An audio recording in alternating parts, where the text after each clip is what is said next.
السلام عليكم ورحمة الله وبركاته. اللهم صل وسلم وبارك على سيدنا محمد وعلى آله وصحبه أجمعين. ازيكم يا حبايبي، عاملين ايه؟ يا رب تكونوا بخير وبأفضل حال.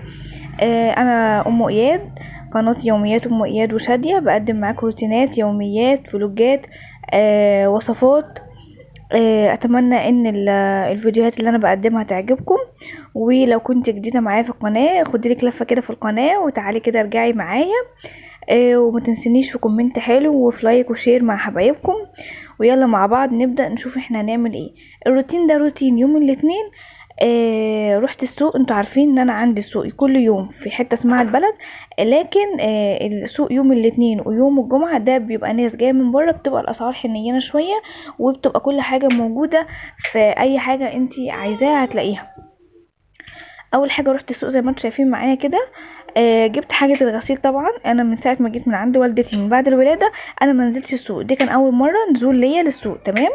فجبت طبعا 3 كيلو بريل و3 كلور و3 كلوريكس ومعجون. وجبت حاجه الغسيل بحيث ان هي تقعد معايا فتره، لان انا دلوقتي معايا بيبي ومش في اي وقت هحتاج حاجه هروح ان انا هجيبها، تمام. وجبت كمان علبة التونة دي كانت ب18 جنيه. جبت علبة الجبنة ب26 جنيه دومتي.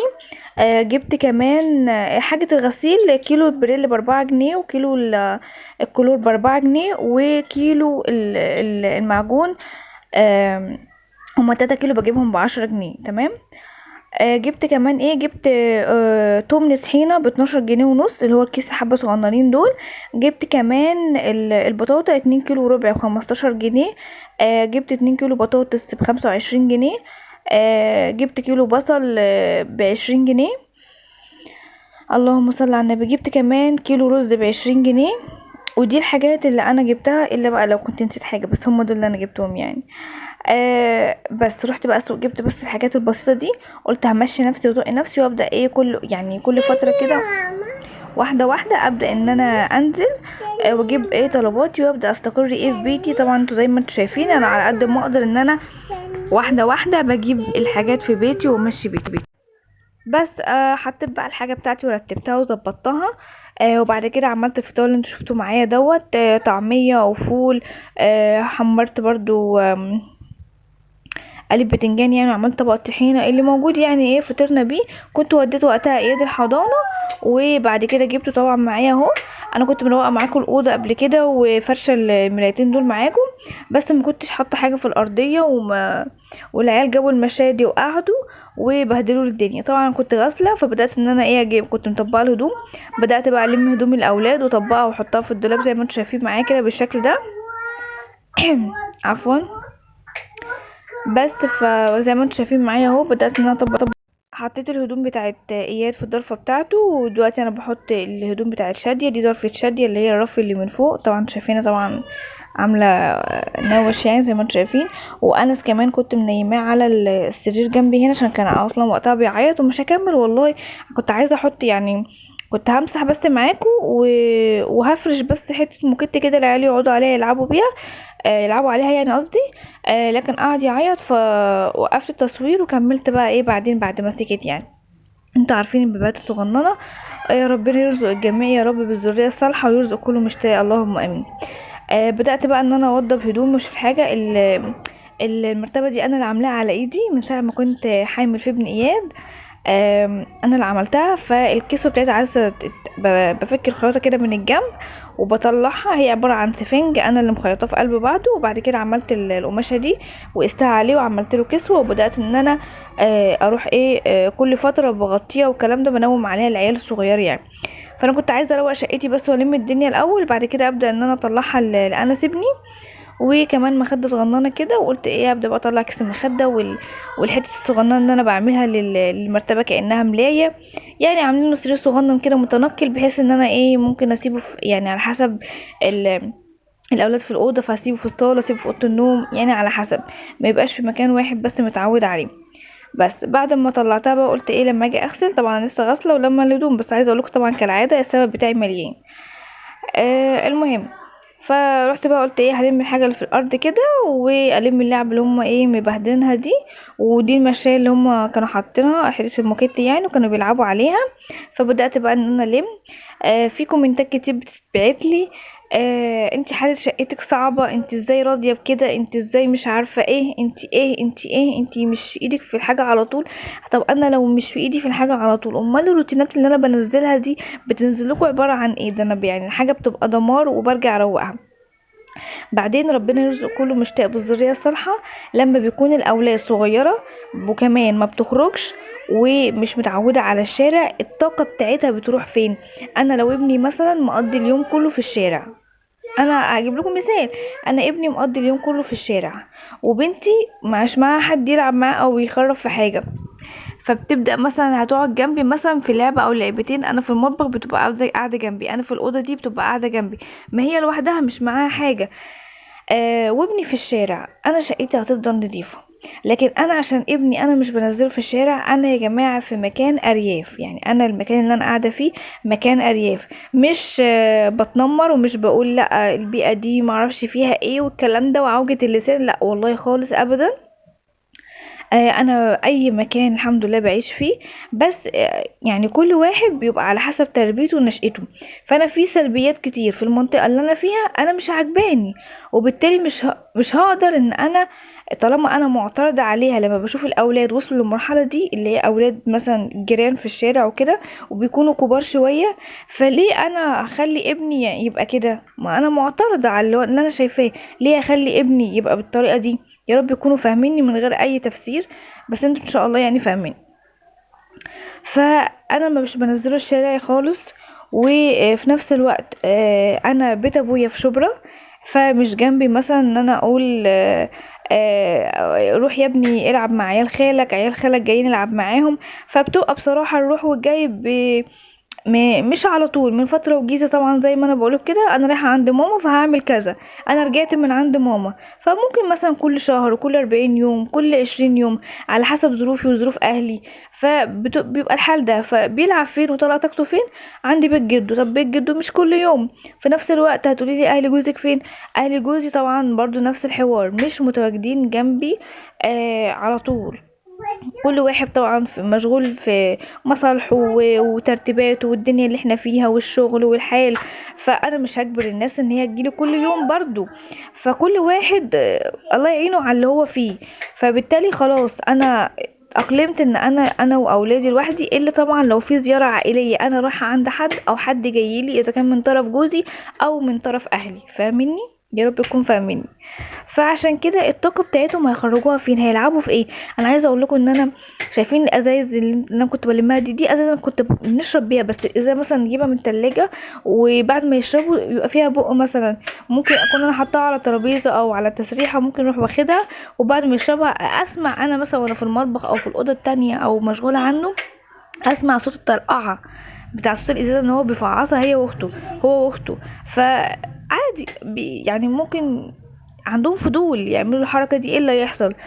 بزعق في شويه وبقول لهم لا دي بنشرب بيها، ازاي تعملوا فيها كده ومش عارف ايه وايه ايه، بس برضو دول اطفال. انا ابني اياد اكبر ابني ليا وبوديه في الحضانه دلوقتي، ده عنده 3 سنين ونص، يعني برضو لسه طفل عيل صغير، فبسيبهم، واحيانا ببقى تعبانه، احيانا ببقى ما عنديش جهد، احيانا ببقى مشغوله مثلا ببيبي جديد زي كده، فالفتره بيبقى نايم فيها الحق اغسل المواعين، كمان انا ظروفي مترتبه ومتوقفه ان انا الوقت اللي بتبقى فيه الميه قطعه بخصصه، لو انا عايزه اروق حاجه بروق ايه، اوضه دي اوضه دي الاوضه دي الصاله مش عارف ايه الكلام ده، لكن المطبخ بالذات لما بيكون الميه شغاله انا ممكن استغنى عن اي حاجه. انا عايزه اقول لكم اليوم ده الميه كانت شغاله، فهتشوفوا جمال المطبخ دلوقتي عامل ازاي، بجد بنشكح وقلبي بينشرح كده لما بنضف المطبخ ومبقاش فيه مواعين ومبقاش فيه ازايز ومفيش كركبه ومفيش ببقى مبسوطه قوي وفرحانه،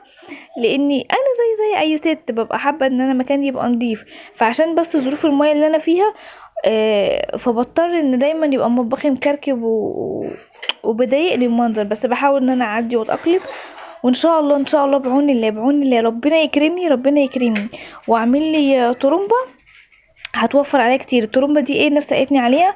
الطرمبة دي ان انا بيفحطوا كده في قلب الارض يعني مسافة معينة كبيرة قوي، اللي هي بيوصلوا من المية بتيجي من تحت الارض اللي هي بتبقى معدية مواسير بتاعة الحكومة، مسافة كبيرة قوي بتبقى من باطن الارض، فبتبقى شغاله دايركت على طول. وقت ما افتح الموتور الميه شغاله عندي. ماليش دعوه بقى ميه الحكومه قطعت ما قطعتش، انا متواجده معايا الميه 24 ساعه. فربنا يصلح الحال من عنده، ربنا يكرمني وان شاء الله باذن الله هركب طرمبة ان شاء الله قريب. ربنا يكرمني ان شاء الله ان شاء الله ان شاء الله بعون الله ما يعديش عليا الصيف اللي جاي الا ان شاء الله باذن الله اكون مركبه طرمبة ان شاء الله باذن الله. فربنا يصلح الحال. مش كل حاجه بتيجي مره واحده، كله بيجي واحده واحده. وربنا يكرم الجميع يا رب، واللي نفسه في حاجه ربنا يكرمه بيها. بس زي ما انتوا شايفين معايا كده، بعد ما خلصت الاوضه كان انا عيط بقى فما كملتش معاكم زي ما قلت لكم. اخدته وخرجت. وبعد كده اول ما سكت قلت بقى يلا بقى جه ميعاد الغدا، جهزت لهم الغدا. عملت كنت سلقه لحمه، وطبعا انتوا عرفتوا معايا اكتر من مره طريقه اللحمه بسلقها ازاي. وعملت فته بس عملتها بالعيش اللي هو الصعيدي ده، اللي هو العيش الشمسي. في ناس تعرفه طبعا وفي ناس ما تعرفوش. ان شاء الله ان شاء الله باذن الله بعون الله ربنا يكرمني برضو، وهبقى انفذه معاكم وهخبزه معاكم في يوم. بس اروق دنيتي بس كده واروق حالي، وربنا يصلح الحال وهنبقى نعمله ايه في يوم مع بعض ان شاء الله باذن الله. بس فجيت بقى هو ناشف كسرته كده وبدات اسقيه بالشوربه بتاعه اللحمه. وعملت الرز معاكم برضو وعملت الصلصه. وهنا اللحمه كانت مسلوقه وجاهزه، فقلت بقى احمرها بقى ايه في معلقتين سمنه كده بيبقى طعمها حلو. وكمان جهزت بقى الرز كان استوى، والعيش بقى كان شارب معايا برضو الشوربه. فبدات بقى كده ان انا اغرف الرز كده على العيش بتاعي واحط الصلصه. وحطيت بقى ايه في الصينيه ديت واكلنا كلنا بالهنا والشفا يعني. وحطيت طبق شوربه وطبق اللحمه اللي احنا حمرناه. وحطيت كمان طبق من الصلصه دي زياده للي عايز بقى ايه يضيف صلصه زياده. فالطبق موجود، وده كان غدانا النهارده فضل ونعم من عند ربنا. ربنا يطعم كل جائع على وجه الارض يا رب اللهم امين، ويرزق كل مشتاق بالذريه الصالحه اللهم امين يا رب.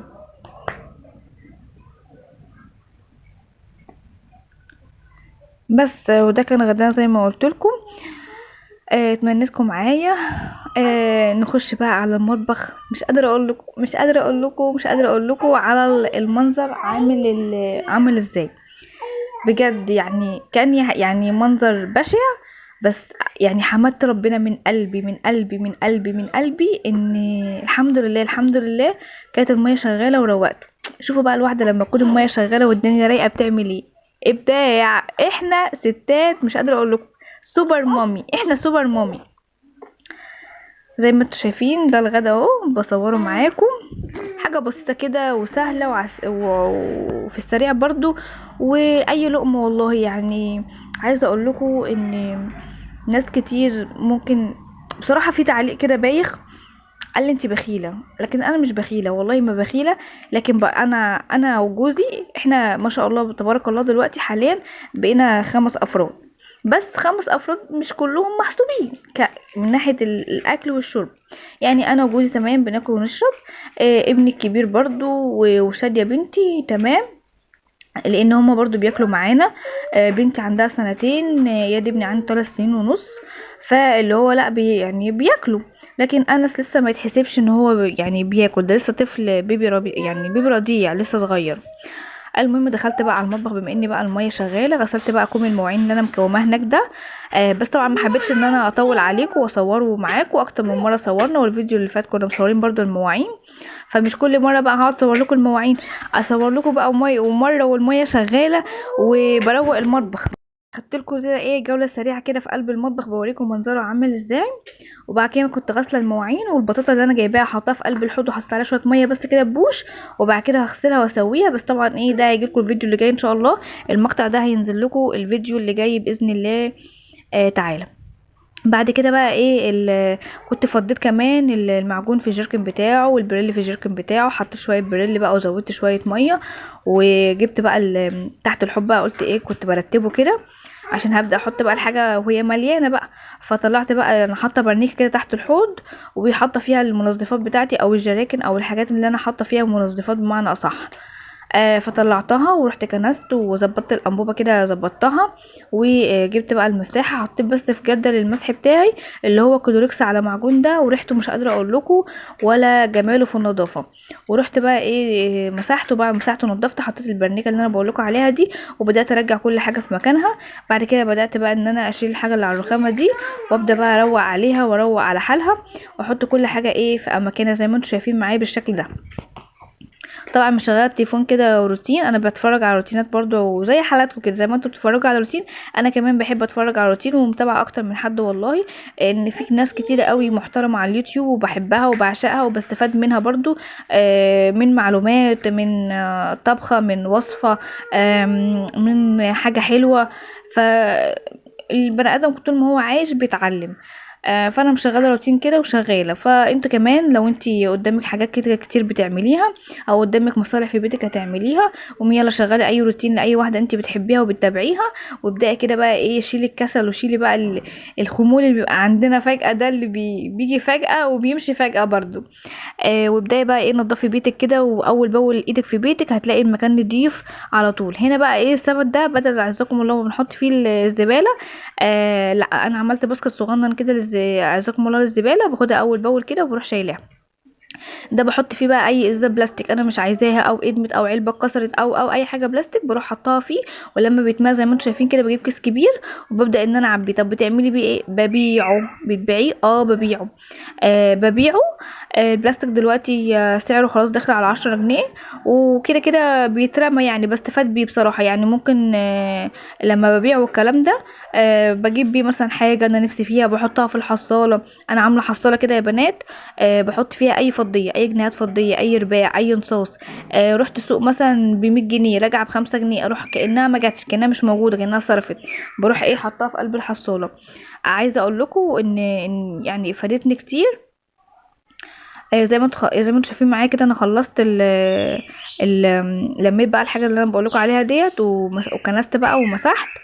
وده كان الفيديو بقى بعد ما كده خلصت وروقت على حال المطبخ وفرشت بقى بجد انشكاح. انا بعشق اليوم اللي بروق فيه المطبخ كده، بحس براحه نفسيه رهيبه. المهم بعمل ايه بقى بتاع دوت، اللهم صل على النبي قولي معايا، بال اللهم صل على النبي، اللهم صل على النبي. بالفلوس بقى بتاعت البلاستيك والكلام ده بحطها برضو في الحصاله. اجي بقى مثلا انا عايزه اجيب اقول لكم ايه، تيشيرت مثلا لابني، حاجه ناقصاه، حاجه ناقصاني في البيت بس بمبالغ بسيطه، يعني بمبالغ بسيطه. بروح بقى ايه كل ما كل فتره كده، كل مثلا فتره اروح فاتحه الحصاله وابص فيها كام، فيها مثلا 50 جنيه، وانا الحاجه اجيبها ب40 جنيه، يبقى انا كده ايه حوشت فوق مبلغ الحاجه اللي انا عايزاه، وفي نفس الوقت ما ضغطتش نفسي من ضمن طلبات البيت ان انا محتاجه اللهم صل على النبي، محتاجة المبلغ ده ضروري فيأثر من ناحية تانية. لا هي كده ايه بتيجي عشوائي، حاجات كده لا إرادية كده، جنيه من هنا، جنيه من هنا، نص من هنا، 5 من هنا، 4 جنيه من هنا، بتلاقي نفسك جمعتي مبلغ. انا بادئه الموضوع دوت دخلت في شهر ونص اهو، ومبسوطه منه ومكمله معاه. فحتى الفلوس بتاعت البلاستيك كانها ما جاتش، انا كده كده برميها في عزكم الله في الزباله، دلوقتي بقيت احوشها وبروح شايلاها وبيعاها، فالفلوس بتاعتها بروح شايلاها في الحصاله لاي حاجه انا نفسي فيها، لاولادي مش متاحه مثلا من ضمن مصروف البيت، فبروح جايباها. طبعا زي ما انتم شايفين هنا بعمل لهم حاجه حلوه، بعمل لهم ايه، بعمل لهم زلابيه. انا كنت قدمت معاكم قبل كده طريقه الزلابيه، وكمان منزلاها على قناتي التانية ام اياد للوصفات البسيطه، دي قناه الوصفات يا بنات. اي وصفه هنا بتوهي منها في قلب الروتين بتنزل على قنوات التانية للوصفات، بس وصفه، بس وصفه الزلابيه لوحدها، الفته لوحدها، اي وصفه انت عايزاها بتكتبيها بتلاقيها متاحه عندك، متعداش ل10 دقايق. فاي وصفه انت تتوهي فيها هنا في قلب الروتين والرغي الكتير اللي احنا بنرغيه دوت، هتروحي على القناه التانية هتلاقي الرابط بتاعها في لمحه. لما تخش على يوميات ام اياد وشاديه في لمحه كده هتلاقي الرابط بتاع القنوات التانية الصغيره، هتروحي هتلاقي الوصفات كلها هناك. هنا عملت حبه بشربات زي ما انتم شايفين، والباقي حطيت عليه بسكر كده، دي كانت مقرمشه قوي، والتانية كانت طريه كده وكريسبي كده وجوسي كده وجميله. فاتمنيتكم معايا، اشوفكم على خير في فيديو جديد، واتمنى لكم الستر والصحه والسعاده، والسلام عليكم ورحمه الله وبركاته. باي باي.